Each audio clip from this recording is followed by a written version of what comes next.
welcome to SouFLoTV again, everybody. It's your host with the most. This morning headline, pressing right along. Let me say this first. Go grab your pen and paper, right? And pull up a chair because we need to talk.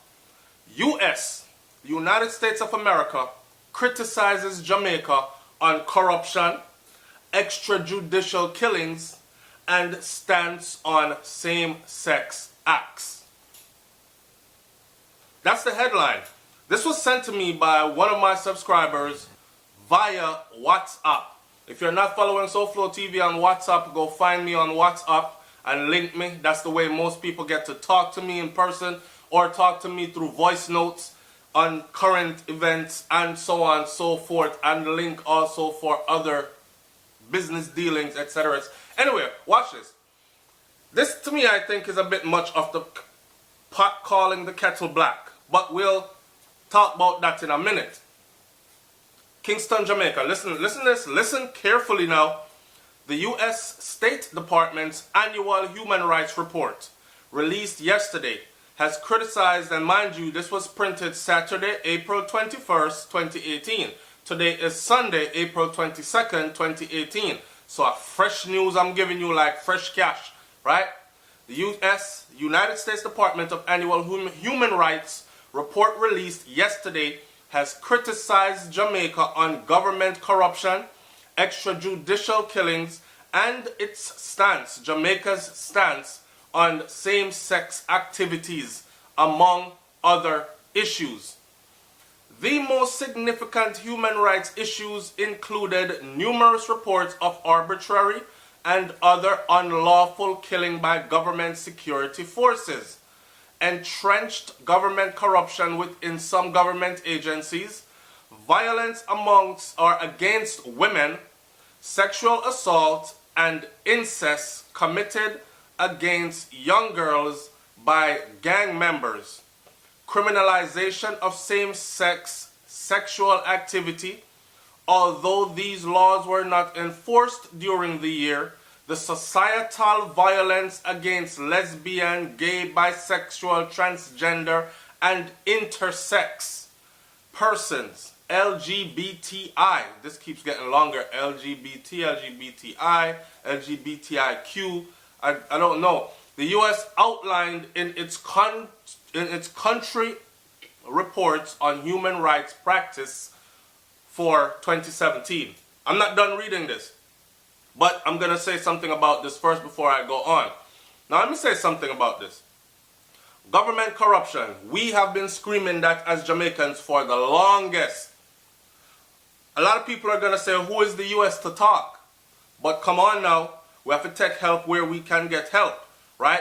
And whoever is pointing it out, we have to go along with that. Say yes. That's why we cannot get a lot of things done in Jamaica, because corruption and the old boys club mentality runs so deep.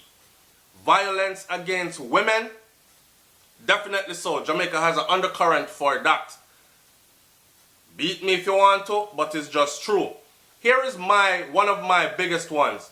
Sexual assault and incest committed against young girls by family members and gang members.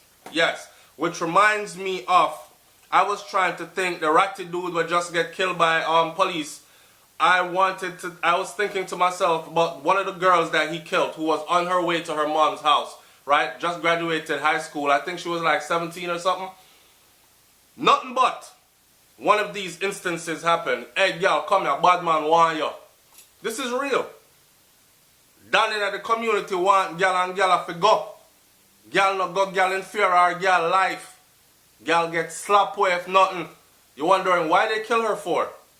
Adapt. Anyways, we're going to address all the others. So stick with it. I just had to say that. It's said that although the law provides criminal penalties for corruption, so there, before we go any further, right here they said one of the things that they're criticizing Jamaica on is that the violence and against gay, lesbian, transgender, and intersex people and all that, although those laws were not acted upon. So you know, so we have the boogery law in Jamaica, right? And no one went to court or got tried under the boogery law last year, but they still see where there is a widespread homophobic agenda across the entire island of Jamaica is what they are saying. We're going to talk about that. It said that although the law provides criminal penalties for corruption by officials, the government did not implement and enforce the law effectively. And with this, officials reportedly engaged in corrupt practices with impunity. So this is what we know. The law is there in Jamaica. Good morning. May I drink my cup of Cersei tea? The only thing that's bitter this morning is my Cersei. I am not bitter. I am very happy and very thankful. Right? Watch this.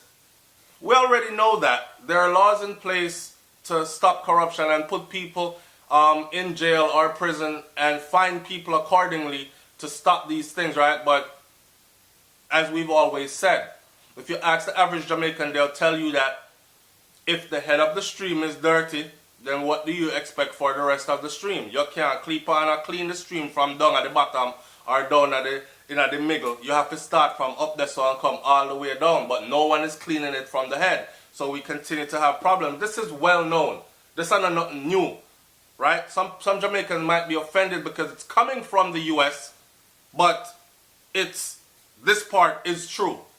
We still not address the homosexual agenda and violence against homosexuals in Jamaica and widespread homophobe. It added that the media and civil society organizations continue to criticize the Director of Public Prosecutions for being slow and at times reluctant to prosecute corruption cases, as there were numerous reports of government corruption during the year. Numerous reports, but nothing done. Numerous reports. So the Director of Public Prosecutions, isn't that Paula Llewellyn? Anyways, however, it noted that the government took some steps to investigate, prosecute, and punish officials who committed human rights abuses, although a general sense of impunity remained with respect to alleged unlawful killings by agents of state. The report, which comes at a time when several unarmed black men have been killed by U.S. police, now this is where we have to talk, have been killed by U.S. police officers, have been killed by U.S. police, sparking protests and drawing national attention, cited numerous reports that Jamaica security forces, mainly police, committed arbitrary and unlawful killings. So they're so concerned about our police officers in Jamaica committing unlawful killings, right? Funny enough, it's the same United States we're talking about where their police officers, especially white ones, continue to kill unarmed black men and they're not punished for it. It is always justified in every case. But here they are pointing the finger about unlawful killings, extrajudicial killings. But they're not addressing the gun issue. The manufacturing guns, that are the guns that are manufactured in the U.S. that are making their way into Jamaica. They've not addressed that. It said government statistics indicated through September of 2017, government security force related fatalities increased by 44% over the same period in 2016, with 124 and 86 in the first 3 quarters of 2017 and 2016 respectively. You go hash out them numbers that I don't have time for it. According to reports, the number of security forces involved killings from January through September deemed to have occurred under suspicious circumstances. It's like them not pay attention to the 1,616 people that got shot down by guns in Jamaica last year, and we don't want that again, kind of thing. Are they trying to tie up our police officers' hands, our security forces' hands? Them have to battle Indicom. Now they have to worry about the U.S. scrutiny and criticism. Let me tell you something. Left the Jamaican police, them make them do them job. You hear me I telling you? Because as bad as things may be, and yes, we know that some of them are corrupted, certain things we don't want around here. We don't want to see another 1,616 murders in a 1 year in Jamaica, and it looks like we're on track to do just that and beat that number like I predicted at the beginning of 2018. Now, I'm going to do another video follow-up to this one, and I want you to stay tuned for that one, because that one will be dealing specifically with what's going on in Jamaica at the very moment, even under a state of emergency. Anyways, we're not talking about that yet. Incidents in which police officers fatally shot 2 or more persons increased considerably, they said, to 14 through the end of September compared to 8 this time in 2016. So they're comparing 2016 to 2017 numbers, right? Alright. Meanwhile, Jamaica anti-boogery legislation was highlighted. Do you think there's a connection where Prime Minister Andrew Holness was asked the question about would he have gays in his constituency or in his cabinet, and him come out and said no, he doesn't have a problem with any of that at all, right? Here's the US now, a couple of days later, print this talking about, meanwhile, Jamaica anti-boogery legislation was highlighted, and the Washington-based Department of State said homophobia is widespread in the country of Jamaica. Someone said to me, yo, you know, so them are gonna make homophobia or to be homophobic a crime. Let's talk about them things there. Anyways, according to the reports, the NGO Jamaica Forum for Lesbians, All Sexuals and Gays reported that through September, it received 23 reports of human rights violation against LGBTI individuals. According to its criteria, including 19 incidents of physical assault, 5 mob attacks, 1 case of employment discrimination, and 6 cases in which people failed to respond adequately to reports. The reports also criticized several other countries. So Jamaica is not the only one, right? Several other countries, and was challenged by US media reporters who, at a news briefing yesterday, raised President Donald Trump's criticism of US media as an empty enemy of the people. This is the president of the US calling the US media an enemy of the people, because I guess they're not reporting on him favorably, right? An enemy of the people. And calls for revising libel laws, excluding transgender people from the military, refusal to accept refugees, and travel bans on certain countries seen by courts as directed at a particular religion. How do you not open yourself up to charges of hypocrisy? And how effective do you think you can be at leading by example? One US reporter asked. Now, let me say a couple of things. I'm going to read this and I need you to hear this, right? I never forgot. I was a kid at the time, right? And this went down. And I'll never forget Amadou Diallo. Amadou Diallo, the young 20-something-year-old African that got shot up in New York City. 41 times they shot at this man, even while he was laying on the ground. They were shooting even through the bottom of his feet. 19 of those shots hit Amadou Diallo. Let's not forget that. That's and that back then I realized now they were setting the precedent for young black men or black men period to be killed, and women to be killed by police officers, white police officers, and to get away with it.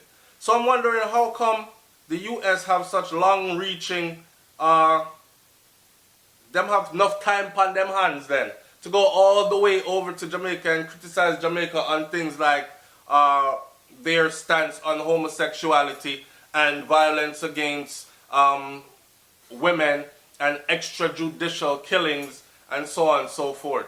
Listen, John Crawford was holding a toy gun. Let's talk about being in the United States of America and being black and being a parent of black men, young black boys. We live in fear. Let's address that, because there are many Jamaicans that are raising their families, or many Caribbean people that are raising their families right here in the United States of America, and we're living in fear. John Crawford. Don't forget John Crawford. Go look him up. John Crawford was holding a toy gun as he stood in the toy section of Walmart before the police shot him to death in the same aisle he was standing in that store. John managed to say these last words: "It's not real." But it was too late for John. Now, John Crawford, right? Isn't it sad that here you are? This is not out in the streets he was holding this gun and they could shoot him up and say, well, it looked very real. He was standing in the toy section of Walmart on the aisle,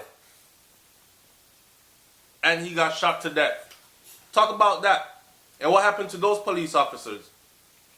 Sean Bell was going to get married. Remember Sean Bell? The night he was driving away from his own bachelor party, he accidentally hit a minivan. That minivan had undercover police officers in it, right?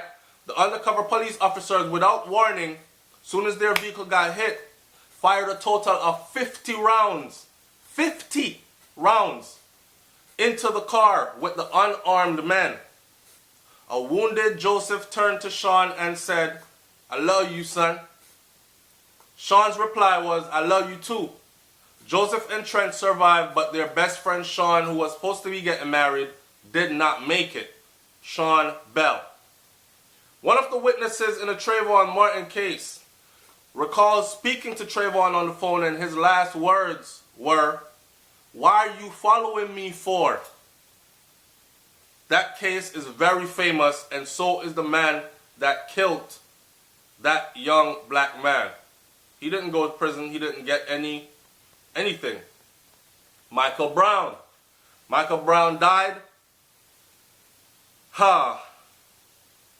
Eyewitnesses says Michael kept saying, "I don't have a gun." Hands up like this. "I don't have a gun. Stop shooting." They continued to shoot. Dr. Michael M. Baden, the man who did Michael's autopsy, told the New York Times, "In my capacity as the forensic examiner for the New York State Police, I would say you're not supposed to shoot so many times." I'm just saying, they riddled his body. Of course, there's Amadou Diallo, Eric Garner. Unarmed, police officers were trying to arrest him for allegedly selling untaxed cigarettes. Eric suffered from asthma, and as a police officer put his arm around Eric's neck during the arrest, he managed to gasp for air. "I can't breathe," Eric said. Y'all know the rest of that story. The New York City Medical Examiner's examiners ruled Eric's death as a homicide, pointing out that the officer's chokehold might have been a big factor. Where is that officer today? John Farrell. John Farrell had been in a traffic accident, and he was knocking on a homeowner's door for help, much like the little boy a few days or 2 weeks ago that was knocking on the door for help because he missed the school bus and was trying to map the route out in his brain to get to school. Here's our kid doing the right thing. And what did the homeowners do? Come out and shoot at the kid, 14 years old, and he had to run for his life, almost got killed. So this young man right here got in a car accident, unarmed, right? He went up knocking somebody's door asking for help. An attorney later described a video of the incident which reportedly showed that when police officers approached Jonathan, he was holding both hands in a non-threatening manner like this, and the police officer never even identified themselves. One of them fired 12 times. 12 times. It doesn't take 12 bullets to stop somebody. Remember, all this brother was doing was knocking on the door of a nearby house from the scene of an accident because he was hurt, asking for help. 12 times you fired at him. 10 of those bullets hit him. I could imagine this target practice. Even as Jonathan laid on the ground, get this, bleeding and dying from 10 gunshot wounds. Let me show you how much they love, appreciate, and respect you. The officers handcuffed him and Jonathan's dead body remained handcuffed all the way to the medical examiner's office. That's how afraid they are of you. Oscar Grant. Let's talk about Oscar Grant on the subway. Let's talk about Kimani Gray standing on the street in Brooklyn when police officers approached him and claimed that they were approaching Kimani, and he pulled a gun from his waistband and pointed it at them. Everybody that was there said Kimani never pointed any gun. She also said the police officer didn't identify themselves. They just rushed them. Police officers shot Kimani at least 7 times, even though Kimani hadn't shot a single bullet. Kimani's last words, according to witnesses, is, "Please don't let me die." No gun was found on him. The list goes on and on and on, and I don't want to dampen your mood, but I just want to let you know that Jamaica is getting overran by guns and has way bigger things to think about and deal with, right? Other than if people feel homophobic or if people don't like homosexuals. No one is forced, or I shouldn't say no one is forced. I should say I'm very much for the thought of, or for living by the principles of, to each his own. What another man or woman does with their body parts and how their lifestyles stay in private, I don't give a damn. Jamaica has more serious issues. What I would like to see the U.S. actually address is this. How come so many guns that are manufactured inside the United States of America are making its way to the shores of Jamaica and into the hands of criminals in Jamaica and murdering so many, being used, because a gun can't murder by itself, being used to murder citizens in Jamaica, to the tune of what we had 1,616 murders for 2017, and we are on course to have that number increase this year at the end of 2018. Address that, because that's a staggering number, and the guns coming in to the country is a big issue. How come no one's reporting these guns missing in the US, but they're showing up in Jamaica? Let's talk about that. I'm going to cut this video short, and I need you to leave your comment in the comment section and let us address the whole issue. Very funny, I think this headline is. Very funny. U.S. criticizes Jamaica on corruption. Room to talk. Extrajudicial killings. Room to talk. And stance on same-sex acts. I got it. I'm out. Peace.